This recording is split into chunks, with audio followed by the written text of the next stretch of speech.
एक एग्जाम्पल पहले हम लोग ले चुके हैं। नाउ नेक्स्ट एग्जाम्पल, 2-3 एग्जाम्पल हम लोग लेंगे स्यूडो फोर्स पे, जिसमें कि इस्तेमाल करना पड़ेगा। So next example is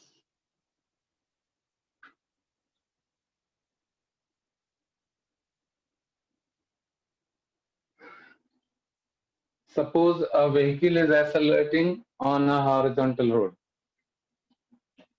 Horizontal road पे a vehicle is moving. इस तरह का केस लीजिए।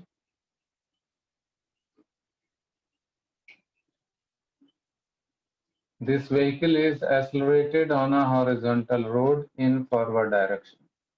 Acceleration is constant. It is A.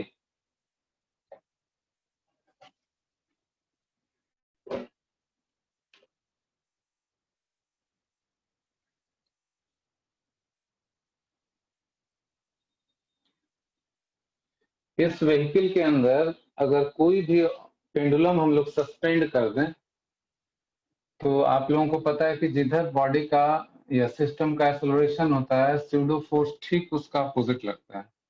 तो इस व्हीकल के अंदर एक पेंडुलम रखा हुआ है, वर्टिकली सीलिंग से लगाया हुआ। So due to pseudo, because pseudo force will act in backward direction, therefore pendulum will come at some angle theta. ये एक पेंडुलम है। अगर एक्सेलरेशन 0 कर दिया जाए, अगर इस व्हीकल को रोक दिया जाए, then this pendulum will come exactly vertical, and due to acceleration ये पीछे चला जाता है, और ब्रेक लगाएंगे तो यही पेंडुलम आगे आ जाएगा। ऐसा हम लोग प्रैक्टिकली कार में या किसी व्हीकल में आप जा रहे हैं तो आपने देखा भी होगा।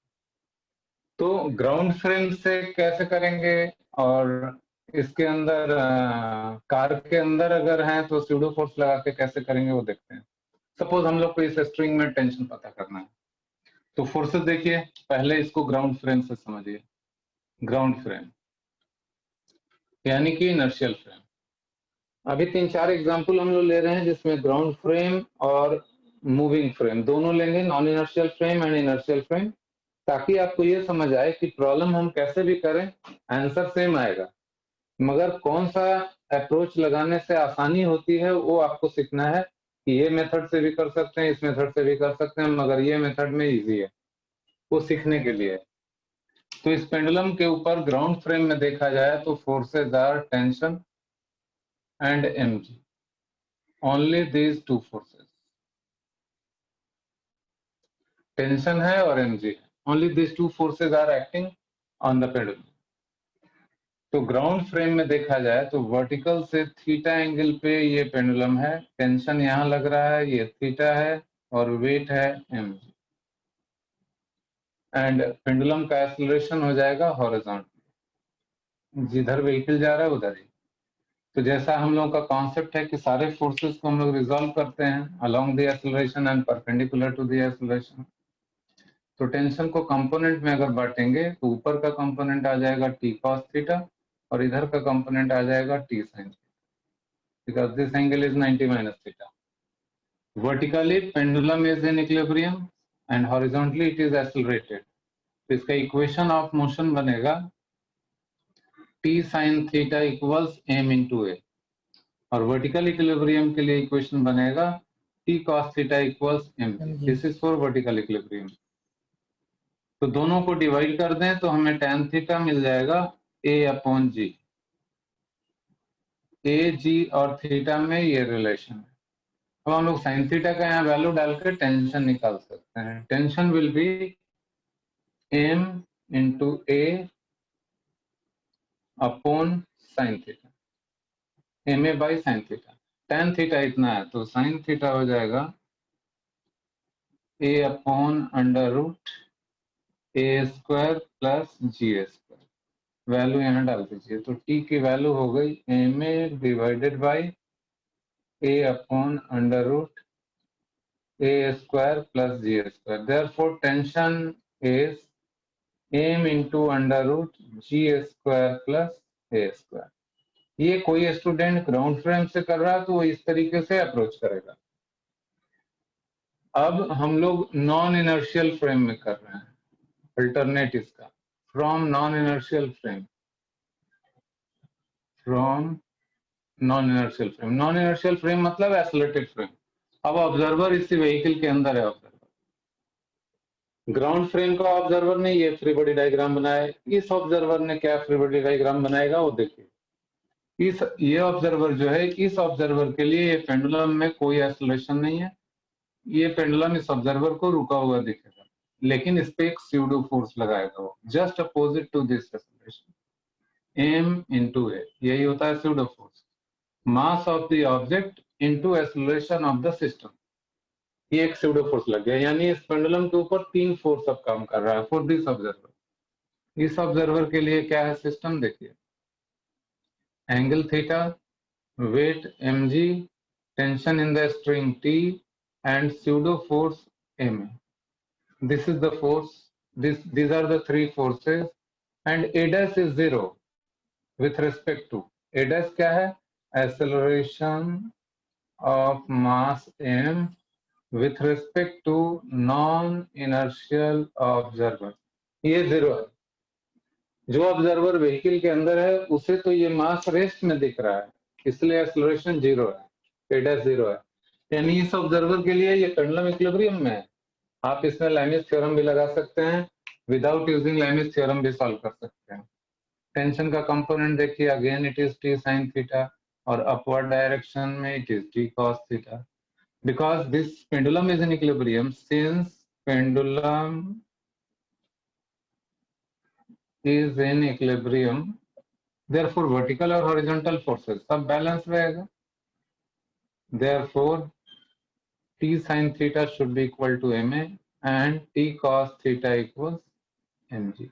आप ये देखिए कि दोनों इक्वेशन सेम बना। t sin theta यहाँ फोर्स इक्वल्स मास इनटू एक्सेलरेशन, यहाँ नेट फोर्स जीरो करके हम लोग ये बता रहे हैं। Since pendulum is in equilibrium, so net force on the pendulum is zero. So total vertical force is equal to downward force, left side force is equal to right side force। दोनों equation में कोई फर्क नहीं पड़ रहा है, दोनों से सेम आंसर आएगा, बस सोचने का तरीका थोड़ा सा चेंज हो जाता है।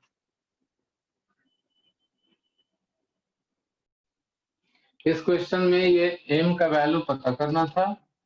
ये वैल्यू इतनी होनी चाहिए कि ये ब्लॉक इस ब्लॉक पे मूव ना कर सके, यानी दोनों ब्लॉक साथ साथ चले, ऐसा कंडीशन। तो कैपिटल M की वैल्यू निकालिए। अब इसको नॉन इनर्शियल फ्रेम से करेंगे तो कैसा होगा देखिए, यहाँ टेंशन T, एक्सेलरेशन है, यहाँ भी टेंशन T, दोनों ब्लॉक साथ चल रहे हैं तो एक्सेलरेशन है। तो पहले तो इसका इक्वेशन बन जाएगा mg minus T equals m। इसमें कोई दिक्कत नहीं है, ये दोनों ब्लॉक साथ साथ चल रहे हैं तो इक्वेशन बन जाएगा t equals small m plus m dash into A. ये दो इक्वेशन तो पहले जैसा था वैसा ही है, कोई प्रॉब्लम नहीं। तीसरा इक्वेशन हम लोग स्मॉल m के लिए बनाए थे ग्राउंड फ्रेम से। अब क्या करेंगे कि ऑब्जर्वर को इस इंक्लाइंड प्लेन के ऊपर इमेजिन करना है। Imagine that this observer is here, और ये आदमी इस मास के एक्सेलरेशन को ऑब्जर्व कर रहा है। अगर इसके हिसाब से चलें तो ये स्मॉल m इसके लिए रुका हुआ है, लेकिन ग्राउंड से देखें तो स्मॉल m ए एक्सेलरेशन से आगे जा रहा है। तो अब हम लोग कर रहे हैं with respect to inclined plane, small m के लिए। ये सब ग्राउंड फ्रेम से है। With respect to inclined plane हम लोग फॉर स्मॉल m कैलकुलेशन कर रहे हैं यहाँ पे। ये दो इक्वेशन तो ग्राउंड फ्रेम से बन चुका है, तीसरा इक्वेशन इस स्मॉल m से बनेगा। तो ग्राउंड फ्रेम से देखा जाए तो देखिए क्या इसका फ्री बॉडी डायग्राम बनेगा। ये स्मॉल m है, ब्लॉक है, and observer is standing on this inclined plane only. तो ऑब्जर्वर तो इसी इंक्लाइंड प्लेन पे बैठा हुआ है, ऑब्जर्वर के लिए मास मूव नहीं कर रहा है, तो इस पे क्या क्या फोर्स लगेगा? एक तो नॉर्मल रिएक्शन है, दूसरा इसका वेट, और तीसरा स्यूडो फोर्स लगाना होगा। आप लोग बताइए इस स्मॉल m पे स्यूडो फोर्स किधर लगाएं? स्मॉल m के backward direction, right, m into a, this is the pseudo force। ये pseudo force हो गया। For this person this block is at rest, so a dash is zero। a dash is acceleration of the block with respect to the inclined plane, जो कि zero है। अब हम सारे equations बनाएंगे क्योंकि इस आदमी के लिए, इस ऑब्जर्वर के लिए ब्लॉक इक्विलिब्रियम है। तो बैलेंसिंग के लिए नॉर्मल रिएक्शन को ब्रेक कर दीजिए। ये एंगल थीटा है तो इधर हो गया n sin theta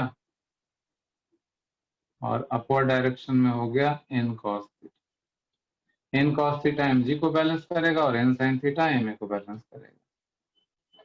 for equilibrium n sin theta equals ma and n cos theta equals mg। दोनों को डिवाइड कर दीजिए तो आ जाएगा tan theta equals a by G. आप लोग अपना कॉपी पलट के देख सकते हैं, हम लोगों ने ग्राउंड फ्रेम से किया था और यही तीनों इक्वेशन मिले थे। तीसरा इक्वेशन ये जो था ग्राउंड फ्रेम से हम लोगों ने किया था, अभी नॉन इनर्शियल फ्रेम से कर रहे हैं तो भी सेम रिलेशनशिप आएगा। कैलकुलेट क्या करना है इसमें, all surfaces are smooth if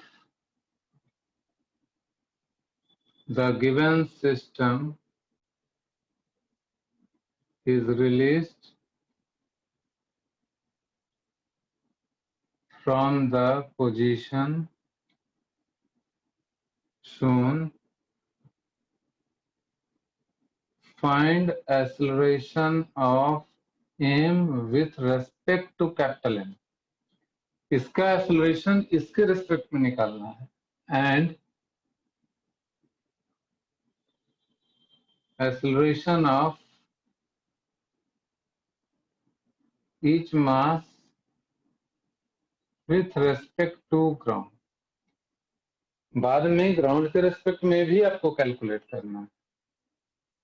acceleration of each mass with respect to ground.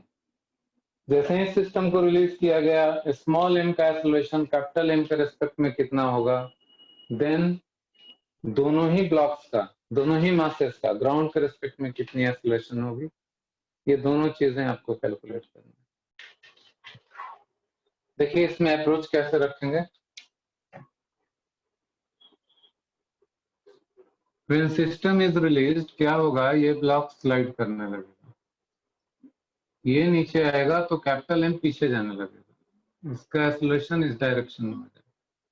तो कैपिटल M का जो एक्सेलरेशन होगा आप मान लीजिए a, acceleration of capital M is a with respect to ground. ये हम लोग मान रहे हैं acceleration of m with respect to ground.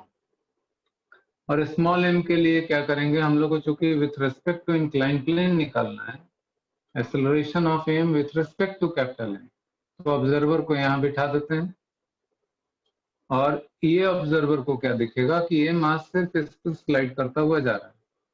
इस ऑब्जर्वर को ऐसा दिखेगा। ए नॉट हम लोग एज्यूम कर रहे हैं, acceleration of small m with respect to the inclined plane, यानी with respect to capital M। A माना है इसका एक्सेलरेशन ग्राउंड के रेस्पेक्ट में, ए नॉट माना है इस ऑब्जर्वर के रेस्पेक्ट में। ये ऑब्जर्वर इस एम को स्लाइड करता हुआ देखेगा इंक्लाइन प्लेन पे, इसको सिर्फ इतना ही दिखेगा, जबकि ग्राउंड से देखेंगे तो ये ब्लॉक नीचे भी आ रहा है और आगे भी जा रहा है। पहले ये दोनों के लिए हम लोग इक्वेशन बनाते हैं, फिर ग्राउंड के रेस्पेक्ट में बाद में कैलकुलेट करने के लिए कुछ और भी करना पड़ेगा, वो बाद में डिस्कस करेंगे। पहले इसके हिसाब से चलें। If you want to know कि कैपिटल M पीछे क्यों जा रहा है तो उसका रीजन यहाँ है। देखिए स्मॉल m पे एक नॉर्मल रिएक्शन लग रहा है ऐसे, this incline plane will apply a normal reaction, बदले में स्मॉल m भी कैपिटल M पे एक नॉर्मल रिएक्शन लगाएगा ऐसा। इस नॉर्मल रिएक्शन का एक कंपोनेंट इधर आएगा जो कैपिटल M को पीछे लेके जाएगा और एक वर्टिकल कंपोनेंट आएगा वो ग्राउंड रिएक्शन के साथ बैलेंस होगा। तो इससे ये समझ आ जाना चाहिए कि कैपिटल M को पीछे मूव करने का क्या रीजन है। There is only one force, capital N का एक कंपोनेंट होगा लेफ्ट साइड में जो कि कैपिटल M को लेफ्ट साइड ले जाएगा। फॉरवर्ड डायरेक्शन में जाने के लिए कोई फोर्स ही नहीं। तो इसी डायग्राम से इसका इक्वेशन भी बन जाएगा कैपिटल M के लिए। हॉरिजॉन्टल डायरेक्शन में मोशन के लिए कैपिटल M के ऊपर एक्चुअली फोर्सेस क्या क्या हैं, ग्राउंड से रिएक्शन है, इसका अपना वेट है, उससे कोई मतलब नहीं है इसके हॉरिजॉन्टल मोशन के लिए। Only because of this normal reaction it is moving in leftward direction. और इस नॉर्मल रिएक्शन का इधर कंपोनेंट कितना होगा इस डायग्राम में देखिए, ये एंगल थीटा है तो ये एंगल भी थीटा हो जाएगा, ये 90 माइनस थीटा होगा तो इसका कंपोनेंट हो जाएगा n sin theta. So this n sin theta is responsible for acceleration of capital M. तो कैपिटल M के लिए इक्वेशन बन गया n sin theta equals m into a. This is equation 1. Capital M का equation बन गया। अब small m के लिए देखिए, स्मॉल m के लिए इस ऑब्जर्वर के लिए for small m with respect to non inertial observer क्या क्या फोर्सेस हैं देखिए, यहाँ पे मैं डायग्राम में दिखा रहा हूं।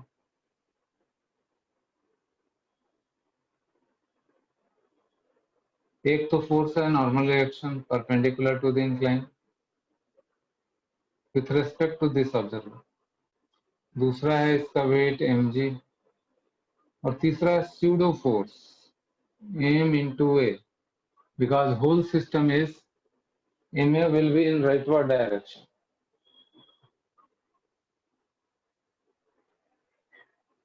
राइट साइड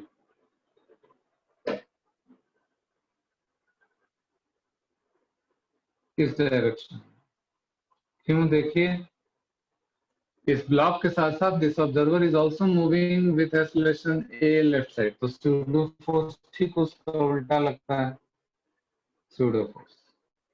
तो नॉर्मल रिएक्शन हो गया, ma हो गया, mg हो गया, और इस ऑब्जर्वर को ये दिखाई पड़ रहा है कि ये ब्लॉक इस डायरेक्शन में जा रहा है down the plane a naught acceleration से। ध्यान ये देना है, देखिए यहाँ ma लिखा हुआ है और यहाँ a नॉट है, दोनों सेम नहीं है, ये ग्राउंड के रेस्पेक्ट में नहीं है, ये इंक्लाइन प्लेन के रेस्पेक्ट में, और ये ग्राउंड के रेस्पेक्ट में है ये वाला। तो सारे फोर्सेस को हम लोग along the plane and perpendicular to the plane break करेंगे, क्योंकि इस ऑब्जर्वर के लिए this block is moving in downward direction. तो हम लोग को ब्रेक करना होगा किसको, mg को ब्रेक करना होगा और ma को ब्रेक करना होगा, na और mg दोनों को ब्रेक करना होगा, ma एंड mg दोनों को।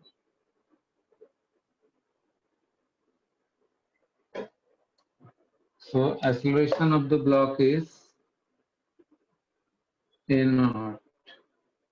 अब जरा फोर्सेस को ब्रेक करके देखते हैं, mg का कंपोनेंट इधर आ जाएगा mg cos theta and down the plane आ जाएगा mg sin theta,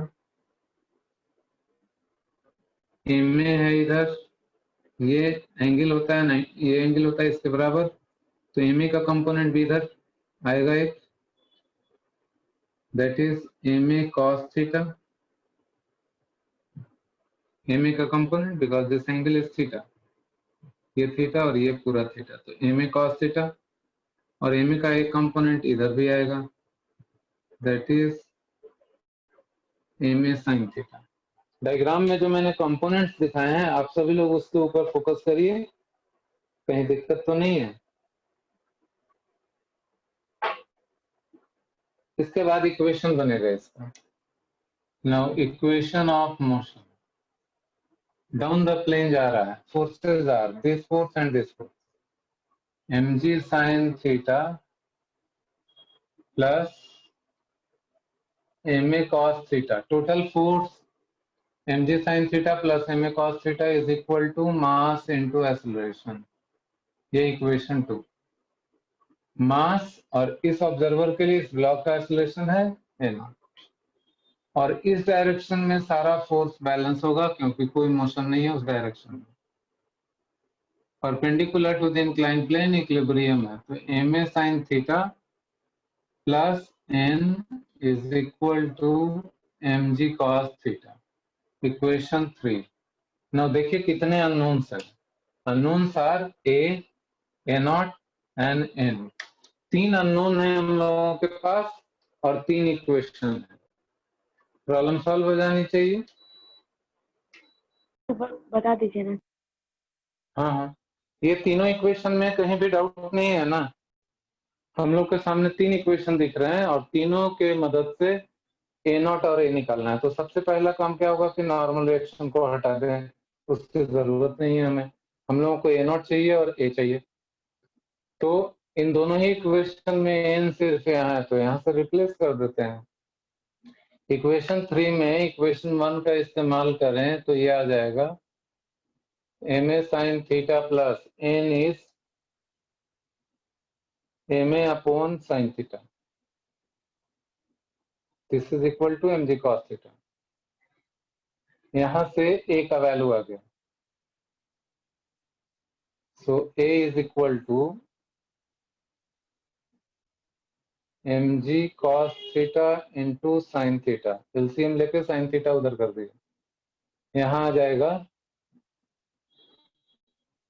capital M plus sine square theta, M into sine square theta. ये तो एक ही लाइन में आ गया। देखिए हमने एन का वैल्यू यहाँ से m a by sine theta replace किया नॉर्मल रिएक्शन का, और प्रॉब्लम सॉल्व होता हुआ दिख रहा है। एलसीएम ले लिया तो यहाँ आ गया m A sine square theta, a is common, a is common. चलिए इसको थोड़ा और सिंप्लीफाई कर दे रहे हैं, ऐसा दिख रहा है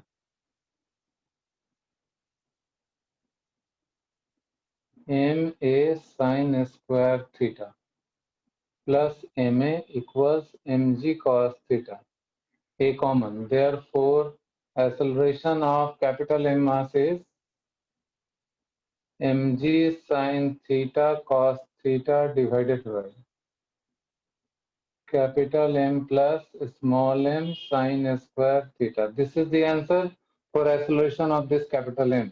ये एक आंसर आ गया ग्राउंड के रेस्पेक्ट में कैपिटल एम का, और स्मॉल एम का ए नॉट चाहिए। बस इस ए का वैल्यू यहाँ डाल देंगे, ए नॉट आ जाएगा। फ्रॉम इक्वेशन 2 देखिए M ji sine theta plus M into cos theta into A का ये पूरा value, M ji sine theta cos theta divided by capital M plus M sine square theta, M ji sine theta plus M cos theta into A, this is equal to M A naught. Solve कर लीजिए LCM लेके, तो आ रहा है M A naught equals, LCM लिया जाए M plus M sine square theta, solve करें तो इसको मल्टीप्लाई करना होगा इससे, m into capital M ji sine theta, capital M into m ji sine theta plus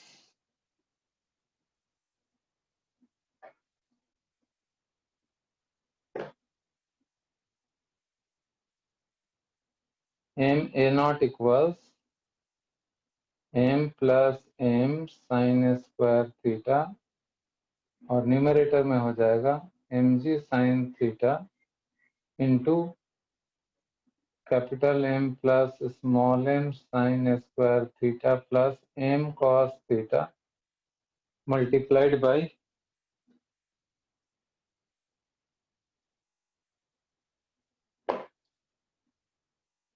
this is equal to M A naught, और यहाँ आ जाएगा ये मल्टीप्लाई हो जाएगा तो M square G sine theta into cos square theta, यहाँ पे साइन स्क्वायर थीटा है। आप अच्छे से सिंप्लीफाई करिए, देखिए ए नॉट का वैल्यू आ जाएगा, एक एम तो कैंसिल हो रहा है, तो एन नॉट की वैल्यू आप लोग इसको सिंप्लीफाई करके देखिए, ये थोड़ा छोटा हो जाएगा, M plus M sine square theta, denominator इतना ही आएगा, न्यूमरेटर इस ब्रैकेट को ओपन करिए तो और छोटा हो जाएगा। या चलिए यहाँ पे कर लेते हैं, g sine theta is common, तो let us take common, g sine theta is common, यहाँ बचा capital M plus M sine square theta plus, यहाँ आ रहा है जी साइन थीटा कॉमन, तो M plus M sine square theta, यहाँ g sine theta common ले चुके हैं तो small m into cos square theta. देखिए ये दोनों मिलके स्मॉल एम हो जाएगा, क्योंकि sine square theta plus cos square theta is 1, तो ए नॉट की वैल्यू हो गई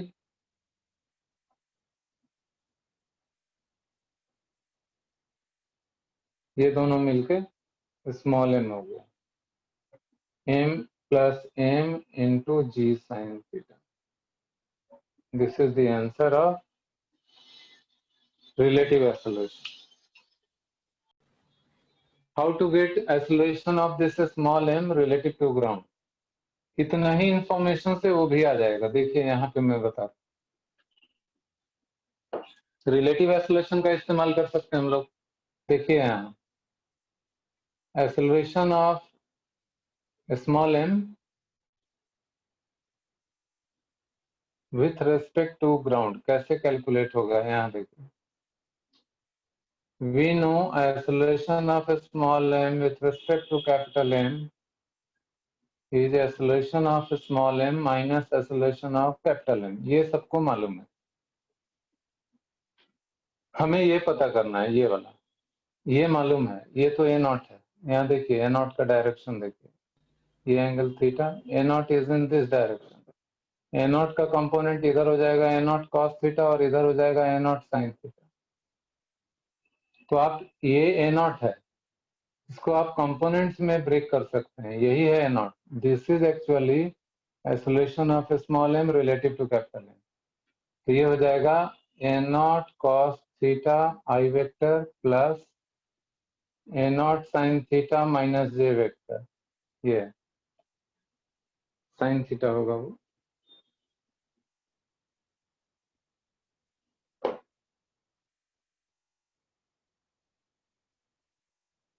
RHS में हो जाएगा acceleration of m relative to ground minus acceleration of capital M, वो भी माइनस आई डायरेक्शन में। देखिए this one a minus i. तो इसमें तो दिक्कत नहीं होनी चाहिए आप लोगों को, ये समझने में तो दिक्कत नहीं आनी चाहिए। No sir. a minus i ये आ गया। Now acceleration of small m with respect to ground is, इसको इधर लेके आ जाएंगे तो ये हो जाएगा a naught cos theta minus a into I vector plus a naught sine theta minus J vector. इस पे ध्यान दीजिए आप लोग, a नॉट का वैल्यू हम लोग निकाल चुके हैं, यहाँ a का वैल्यू निकाल चुके हैं। देखिए a का वैल्यू यहाँ पे आ चुका है हम लोग के पास, a नॉट का वैल्यू यहाँ आ चुका है।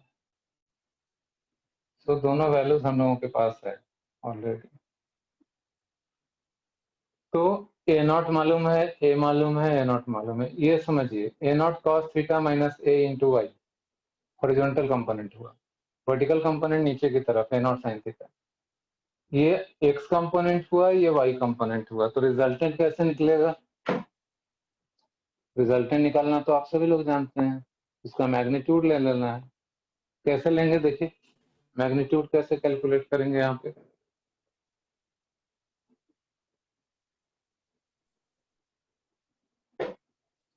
Now acceleration of m with respect to ground हो जाएगा under root a naught cos theta minus a whole square plus a naught sine theta whole square.